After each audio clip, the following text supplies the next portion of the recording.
Steve, I'll tell you, when he came to our house on Sunday afternoons, On the right, boy, most of the that's time, Bob Utag. he had an appetite that you And just on the couldn't left, believe before. that's Steve You Caton. remember? They've been good friends for a long time.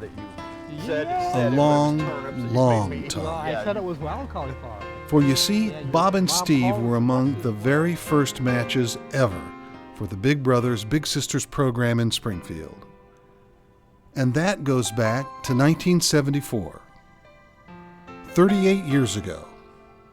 That's when they first met. I had a friend, Tom O'Brien, that told me one time, and I think he was a fellow Rotarian, and he said, you want to go, you'd love the Big Brother program and get yourself a little brother. And I went over and I did it and was assigned my first young man. I was around 10 years old, and I remember him getting out of his car. I looked at my mom and go, Mom, he's old. And I ran back to my room and said, I do not want to do this. And we hit it off, and I remember when he told his mom, he said, Mom, he's old.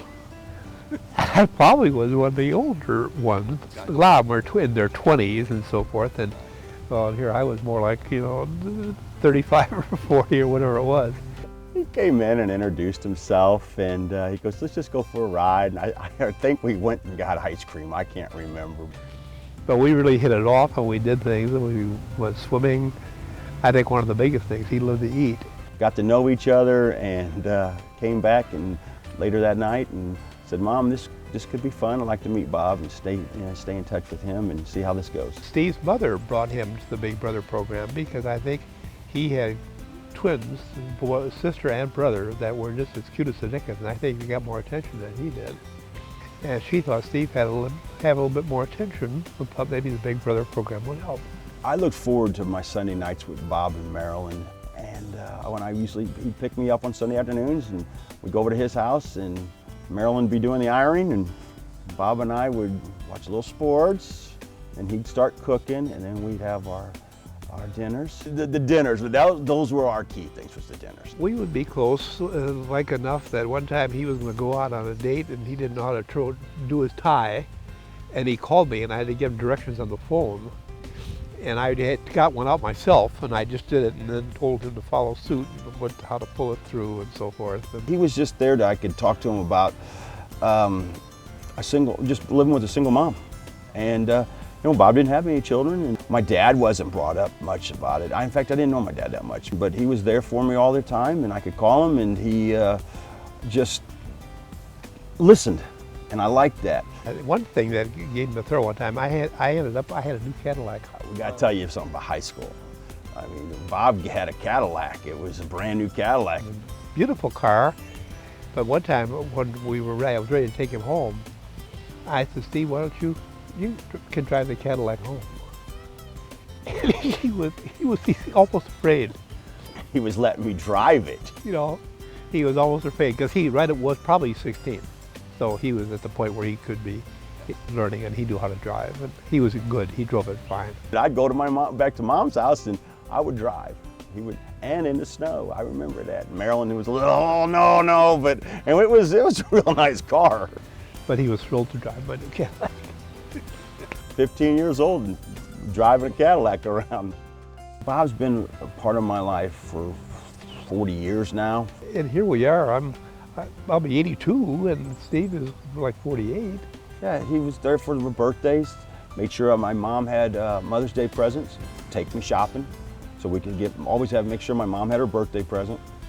And my brother and sister, who he was not a big brother to, he made sure that they were part of the caring that he gave. I mean, he made sure they had stuff too. He would go out and pick up food for his dog at the Bradfordton Farmer Market. And he said, Bob, if you want me to pick up your bags of seed, I sure will. Just let me know when you do it. And I would always call and pick up 4 or 5 bags, 50 pounds. And they were getting heavy, and I couldn't get them on my truck real well, and he could do 2. And he'd walk and put them on the back porch where I had them close. And he still does that. Now, he still does that. Very thoughtful, generous person and giving of himself. I think he is there to help anybody that would need help. He's just really good at that. He's fun to be with. He's a nice conversationalist, and we would talk up a lot of different things, but he was just a nice guy to be with, a good friend. We had a little separation when I was in the Marine Corps, and when I got back, you know, I got married and he was doing his thing. But in the last 4 or 5 years, we've gotten back together again, and it wasn't always under the greatest situations either, with the loss of Marilyn. My wife died 3 months ago, and I think I was visiting her in the afternoon at the hospice of St. John's, and they called me at about 5 or 5:30 and said, "Bob, you better get here, your wife is slipping." And I don't drive well at night, I have a little eye problem, and I thought, well, geez, Steve, he knew Marilyn, because like I'm a big sister, because we were together a lot. And I said, Steve, I don't want to drive, but I got to go see Marilyn. They say she's slipping a little bit, so he said, I'll be right over.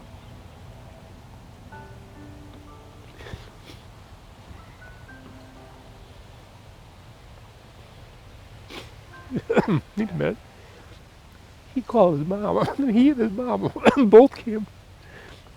So Donna was there too. They were there when she passed away at 9 o'clock. And they were there with about 4 others from the family. You know, they're close. I'm there for him now, and I always will be. Oh, okay, you were good. I think you were good. You didn't... To the world, you might be just somebody.